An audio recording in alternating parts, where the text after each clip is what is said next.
सभी को good morning. जय मसीह की। सभी को सलाम। आज हम परमेश्वर का वचन साझा करेंगे। भजन संहिता 119 उसका छठा भाग।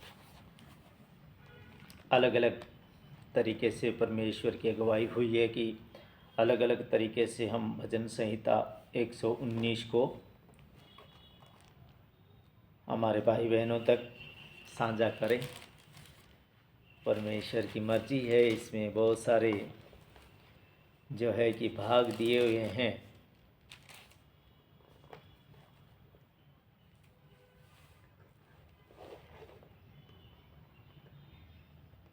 छठा भाग है 41 आयत से लेके हम साझा करेंगे आपके साथ 48 आयत तक। भजन संहिता 119 उसका 6वां भाग 41 आयत से लेके 48 आयत तक हम मनन करेंगे, आपके साथ साझा करेंगे परमेश्वर का वचन। परमेश्वर ने हमें ऐसी सामर्थ्य बख्शी कि हम आपके सामने आ सके इस चैनल के माध्यम से। तो ये परमेश्वर की मर्जी है, क्योंकि परमेश्वर की मर्जी के बिना एक पत्ता भी इधर से उधर हिल नहीं सकता। तो परमेश्वर की मर्जी हुई कि हम आपके साथ साझा हुए और आप परमेश्वर का वचन सुनेंगे। परमेश्वर से हम ऐसी सामर्थ्य मांगते हैं कि हमारे होठों को छू देना, ताकि हम हमारे भाई बहनों तक इस कलाम को, इस वचन को पहुंचा सकें और वो सुन सके। क्योंकि परमेश्वर का वचन ये भी कहता है कि क्या मैंने तुम्हें कान दिए, क्या मैं आप नहीं सुन सकता? जिसने कान बनाए है भाई, वो आप भी तो सुनता है ना। क्या मैंने तुम्हें इतनी अच्छी अच्छी आँखें दी, क्या मैं आप नहीं देखता? तो परमेश्वर ने हमें आँखें दी है, क्या हम ही देख सकते हैं? क्या परमेश्वर नहीं देख सकता? जिसने उन आँखों को बनाया है तो वो भी देखता है। तो हम ना गलत सुने ना गलत देखें। वहाँ पर आप परमेश्वर को याद कीजिए कि ये गलत है, इस चीज़ को मैं नहीं सुनूंगा। और जो आँखें हैं, अगर गलत देखना पड़ रहा है तो वहाँ पर कहिए आँखों से कि नहीं, परमेश्वर ने दी हुई आँखें हैं, मैं ये नहीं देखूंगा। तो याद कीजिए परमेश्वर को ऐसा देखते हुए और ऐसा सुनते हुए। और ठट्टा करने वालों की मंडली में जो हा हा हा ही करके बैठते हैं, गालियाँ आपस में चलती है, गाली गलौज के साथ वो हंसी मजाक ठट्टा करते हैं, उनकी मंडली में कतई बैठने के लिए परमेश्वर हमें नहीं कहता है। यही मसीहत है। तो मसीहत को समझे और परमेश्वर के वचनों को सुने कि क्या कहते हैं परमेश्वर के वचन। तो आज का वचन है छठा अध्याय 119 भजन संहिता। यहाँ पर ऐसा लिखा है, परमेश्वर की व्यवस्था पर भरोसा। कैसे परमेश्वर की जो व्यवस्था है उस पर हम कैसा भरोसा करें, कैसे हम भरोसा करें। तो 41वीं आयत ये कहती है, हे यहोवा, तेरी करुणा, तेरा किया हुआ उद्धार तेरे वचन के अनुसार मुझको भी मिले।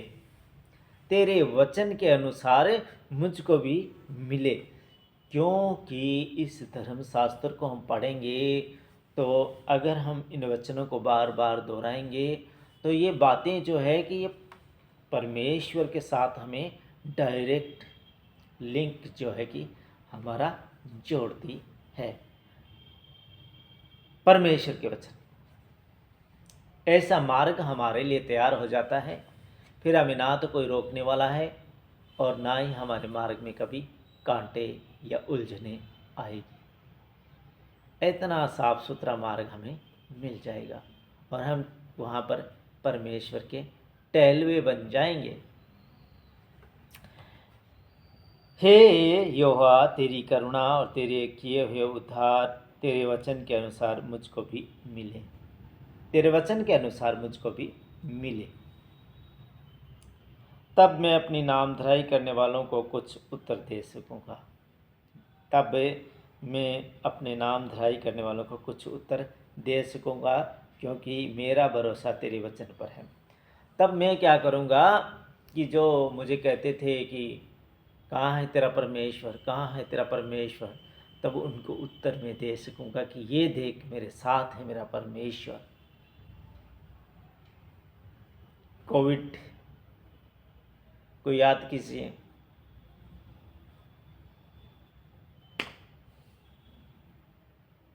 हमारे नज़दीक नहीं आया,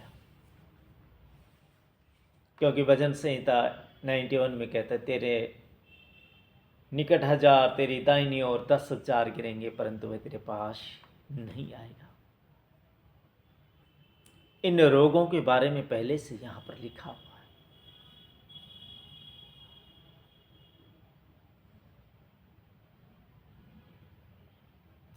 तो हम क्यों नहीं समझते? हम वचनों को सुने, वचनों को पढ़ें और वचनों पे चलने की कोशिश जो है कि करें, क्योंकि मेरा भरोसा तेरे वचन पर है। तब मैं क्या करूँगा कि मैं उनको उत्तर दे सकूँगा कि देखो मेरे साथ परमेश्वर है। मैंने आपसे पहले भी कहा कि मैं परमेश्वर का बच्चा हूँ, परमेश्वर को याद कीजिए। आप लोगों को भी कहा कि आप भी परमेश्वर के बच्चे हैं, परमेश्वर को याद कीजिए, लेकिन आप नहीं माने। आपने ठट्टा करना नहीं छोड़ा, आपने नशा करना नहीं छोड़ा, आपने गलत संगत को नहीं छोड़ा। देखो मेरा तो कहने का तात्पर्य था, मैंने आपसे कह दिया, लेकिन आप लोग नहीं माने। इसमें अब परमेश्वर मुझे दोषी नहीं ठहराएगा, क्योंकि परमेश्वर ने मुझे कहा था कि कह दे, तो मैंने कह दिया। अब आप उस ठट्टा करने वाली मंडली से झूठी गवाही देने से नहीं रुके, उसमें मेरा क्या कसूर है? तब वो वहाँ पे कह रहा है कि तब मैं अपनी नाम धराई करने वालों को कुछ उत्तर दे सकूँगा। मैं उनको उत्तर दे दूँगा, भाई देखो मैंने आपसे समझाया था, आपको वचन के बारे में बताया था, आपने नहीं सुना, आपने नहीं माना, ये आपकी मर्जी है। अब इसमें मैं क्या कर सकता हूँ? क्योंकि मेरा भरोसा तेरे वचन पर है, क्योंकि मेरा तो भरोसा तेरे वचन पर है। मुझे अपने सत्य वचन कहने से न रोक, मुझे अपने सच्चे वचन कहने से न रोक, सत्य वचन को कहने से मुझे मत रोक, क्योंकि मेरी आशा तेरे नियमों पर है। क्योंकि मेरी आशा, मेरा जो भरोसा वो तेरे नियमों के ऊपर में है कि ये वचन ही सच्चे साबित होंगे। तब मैं तेरी व्यवस्था पर लगातार सदा सर्वदा चलता रहूँगा। तब मैं तेरी व्यवस्था जो तूने ठहराई है उस पर लगातार सदा सर्वदा चलता रहूँगा। और मैं चौड़े स्थान में चला फिरा करूँगा। चौड़े स्थान पर फिर क्या है कि मैं चला फिरा करूँगा, फिर मैं संकड़े स्थान से मुझे आप निकाल लेंगे और चौड़े स्थान पर मुझे पहुँचा देंगे, और फिर मैं उस चौड़े स्थान पर चला फिरूँगा। फिर मुझे डरने का, पड़ने का, गिरने का कोई खतरा नहीं होगा, क्योंकि जब हम परमेश्वर के घर में चले जाएंगे, परमेश्वर के टहलवे हम बन जाएंगे, फिर हमें गिरने का, पड़ने का, लड़ने का ये सब कुछ दूर हो जाएगा। ना भूख होगी, ना प्यास होगी। भूख और प्यास होगी तो केवल वचनों की होगी। तो वचनों को याद कीजिए, अपनी हृदय रूपी पट्टियों के ऊपर लिखिए, वचनों को याद कीजिए। याद करना ही हृदय रूपी पट्टियों पे लिखना है। हमें मुंह से 10 मिनट बोल दिया बस हो गया, ये नहीं है। वचनों को कीजिए याद, अपने हृदय रूपी पट्टियों के ऊपर लिख लीजिए, ताकि जब हम यहाँ से रुखसत होंगे तो जो हमारी आत्मा है वो क्या करेगी, हृदय रूपी वचनों को पढ़ते जाएगी। इतना बड़ा वहाँ पर एक चार्ट जैसे आपने देखा होगा रेलवे स्टेशन के ऊपर में कि ये गाड़ी इतने बजे जाती है, ये गाड़ी इतने बजे जाती है, ये गाड़ी इतने बजे जाती है, ये गाड़ी इतने बजे जाती है। और लोग क्या करते हैं कि वहाँ पर उन गाड़ियों का टाइम टेबल जो है कि देखते हैं। वैसे ही हमारी आँखें हो जाएगी, और जब हम ये अपनी हृदय रूपी पट्टियों पे उन वचनों को लिख लेंगे, लिखने का मतलब अभी हम याद कर लेंगे, हम बिना बाइबल को देख के अगर वचनों को पढ़ेंगे तो वो हमारे हृदय रूपी पट्टियों पे लिखा जाएगा। वो उस आत्मा के ऊपर में लिखा गया, और उस आत्मा के ऊपर में लिखा गया। तो जैसे आपने रेलवे कि वहाँ पर जाके और टिकट जहाँ से लेते हैं वहाँ पर बहुत बड़ा बोर्ड लगाया होता है और सारी गाड़ियों का आवागमन वहाँ पर लिखा होता है। तो वैसे ही हमारे वचन वहाँ पर हम पढ़ सकेंगे फटाफट करके, और वही वचन हमारा मार्ग बन जाएगा, चौड़ा स्थान बन जाएगा और उसमें हम चले फिरेंगे।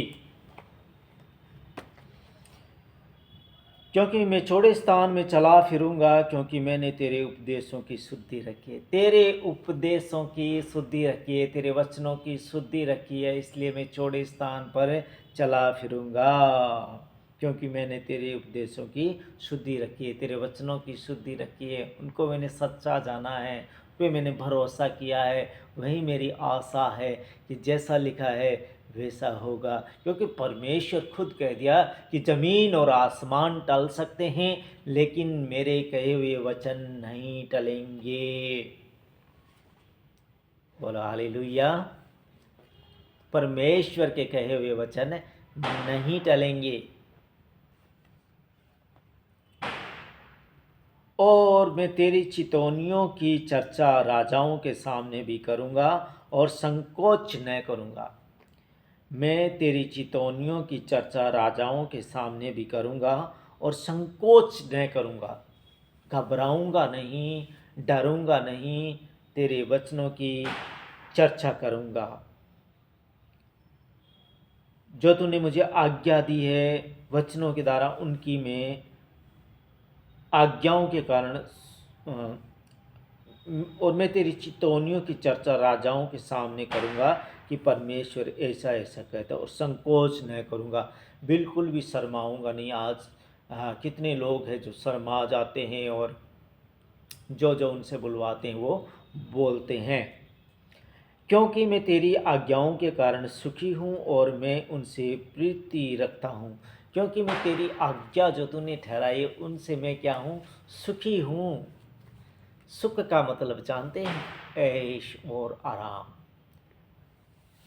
आप दुनिया की चीज़ पे बैठोगे, कंफर्टेबल महसूस करोगे, लेकिन सुख सुख असली सुख क्या होता है? आज लोग ये सोचते हैं कि हम ये चीज़ें लाके सुखी हो जाएंगे, घर वाले को वॉशिंग मशीन ला देंगे तो वो कपड़े धोते धोते चिल्लाएगी नहीं, तो वो शांति से रहेगी नहीं। उसको आदत पड़ी हुई है, वो चाहे आप मशीन ला दो, चाहे उसको एसी लगा दो, चाहे उसको जो मर्जी कर दो, चाहे जो भी आप दुनिया का जो भी वो चाहती है वो सामान लेके उसे दे दो, फिर भी जो उसकी आदत है वो कभी नहीं छूटेगी। और वह मनुष्य ऐसे ही सुख की तलाश करते करते यहाँ से रुखसत हो जाता है। बल्कि सच्चा सुख क्या है, सच्चे सुख के बारे में यहाँ पर चर्चा हो रही है परमेश्वर के वचन में। और मैं तेरी चितौनियों की चर्चा राजाओं के सामने करूँगा और संकोच न करूँगा, संकोच न करूँगा, क्योंकि मैं तेरी आज्ञाओं के कारण सुखी हूँ। तेरी आज्ञा जो तूने ठहराई हुई आज्ञाएं इसमें ठहराई, उनसे मैं सुखी हूँ, उसमें मुझे शांति मिलती है। मैं कितने मेरे भाई बहनों से कहता हूँ कि रोज़ सहाया करो, क्योंकि जो हमारा आत्मिक पिता है ना, वो हमसे बहुत प्रेम करता है। और हम ये नहीं है कि हम तो अब बूढ़े हो गए हैं, अब हम समझदार हो गए, अब बूढ़े हो गए, अब घर में बैठ के बाइबल पढ़ेंगे। नहीं, परमेश्वर के घर में आपके पास साधन है, आप आ सकते हैं, चल फिर के आ सकते हैं। आइए उसके सामने, परमेश्वर के सामने बैठिए। वो आपको अपनी गोद में बिठाना चाहता है, वो आपसे बहुत प्रेम करता है। आप उससे दूर हो जाते हैं, तो आपको दूर होना नहीं है, परमेश्वर की गोद में बैठना है। उससे क्या होगा, सच्चा सुख मिलेगा। क्योंकि मैं तेरी आज्ञाओं के कारण सुखी हूँ और मैं उसमें उनसे प्रीति रखता हूँ, उससे प्रीति रखता हूँ, प्रीति रखता हूँ। मैं तेरी आज्ञाओं की ओर जिनसे प्रीति रखता हूँ हाथ फैलाऊँगा और तेरी विधियों पर ध्यान करूँगा।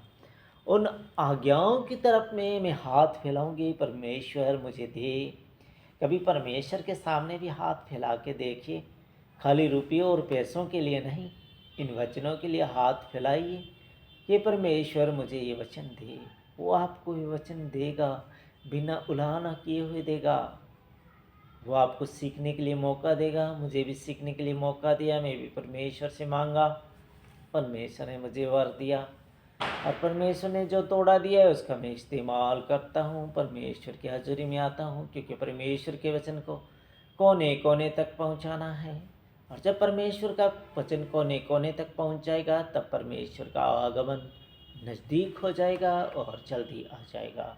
तो हम परमेश्वर के वचन को कोने कोने तक पहुँचाएँ। मैं तेरी आज्ञाओं की ओर जिनसे मैं प्रीति रखता हूँ हाथ फैलाऊंगा। हे परमेश्वर, तेरे वचनों को मुझे दे, तेरे वचन दे पिता, तेरे वचन दे। वो आपको माला माल कर देगा। उन वचनों को आप हृदय रूपी पट्टियों पे लिख लीजिए। खुदावंद आपसे बहुत प्यार करता है, आत्मिक पिता आपसे बहुत प्यार करता है। हम उससे दूर ना भागे, उसकी हजूरी में आए, उसके हजूर में रहें, उसके वचनों को पढ़ें, उसके पवित्र धर्म शास्त्र को पढ़ें, और तेरी विधियों पर ध्यान करूँगा। और तेरी विधियाँ जो उन पर क्या करूँगा, ध्यान करूँगा। तो आज हमने परमेश्वर की व्यवस्था पर भरोसा, आशा कह सकते हैं, भरोसा कह सकते हैं, क्योंकि एक किसान कैसी आशा लगा के रहता है। अय्यूब की पुस्तक में है, शायद मुझे हवाला याद नहीं है, तो नहीं, याकूब की पुस्तक में है। तो वहाँ पर ऐसा लिखा है कि देखो, किसान अपनी बहुमूल्य फसल के लिए प्रथम और अंतिम वर्षा होने तक धीरज धरता है। वो है आशा। और आज भी आ रही है आशा और भरोसा। धीरज का फल मीठा होता है। एक फल लगा है, लगते ही आप कहोगे इसे तोड़ लूं, तो वो मिठास नहीं मिलेगा जो उस फल के अंदर आने वाला था। कैसे आने वाला था? उस वृक्ष के द्वारा उसमें उस फल लगा, फल लगते ही हमने तोड़ा, खारा खट्टा टेस्ट नहीं आया, सुट देता, फेंक दिया। एक आशा, धीरज कि नहीं, इसको निहारते रहो, कब पकेगा देखते रहो, कब पकेगा देखते रहो, कब पकेगा देखते रहो। देखते ही देखते, देखते ही देखते आशा रखी, धीरज रखी, धीरजवंत आप रहे, उस फल को देखते रहे, और पक के वो फल एकदम से मन भावना हो गया और वो तैयार हो गया, और अब उसे आप खा सकते हैं। जब उसे आप खाएंगे तो बहुत मज़ा आएगा, बहुत मीठा होएगा,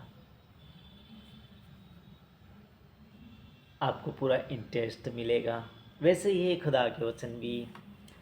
तो वो किसान क्या करता है, प्रथम वर्षा होती है तो वो अपनी धान की बुआई जुताई करता है, फिर धान के छोटे छोटे कुंपल निकलते हैं, फिर और कई सारी बारिशें होती है, धान पकने के कगार पे होता है।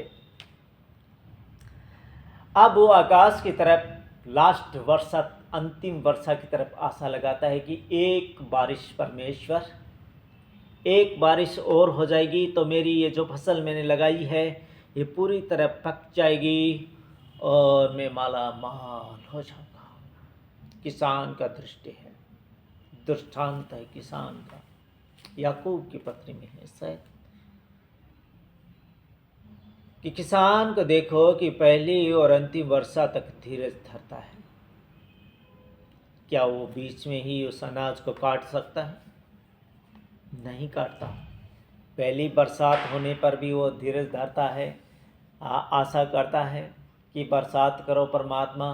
तो परमात्मा ने बरसात की, अब अंतिम वर्षा होने तक भी धीरज धरता है कि एक बारिश और हो जाए तो मेरी ये जो फसल मैंने लगाई है इससे मैं माला माल हो जाऊंगा और ये बहुत ही अच्छी पक जाएगी।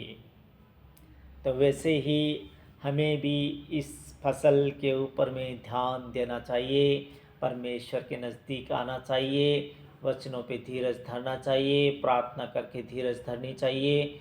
एक ही बार प्रार्थना की और हमारी नहीं सुनी, ऐसा नहीं होता है। ऐसे में वही होता है जो कि फल लगा हुआ था, अपने कच्चा फल को तोड़ा, खाने की कोशिश की, कड़वा निकला। ऐसा नहीं होना चाहिए, बल्कि ऐसा होना चाहिए रेगुलर चर्च आना चाहिए, रेगुलर परमात्मा का जो टाइम जो हमें देना चाहिए वो देना चाहिए, और फिर उस फल को देखिए आप वो कैसे पक जाता है और फिर आपको कितना आनंद आता है। खुदा आप सबको बरकत और आशीष दे। चलिए उसकी व्यवस्था के ऊपर आमीन।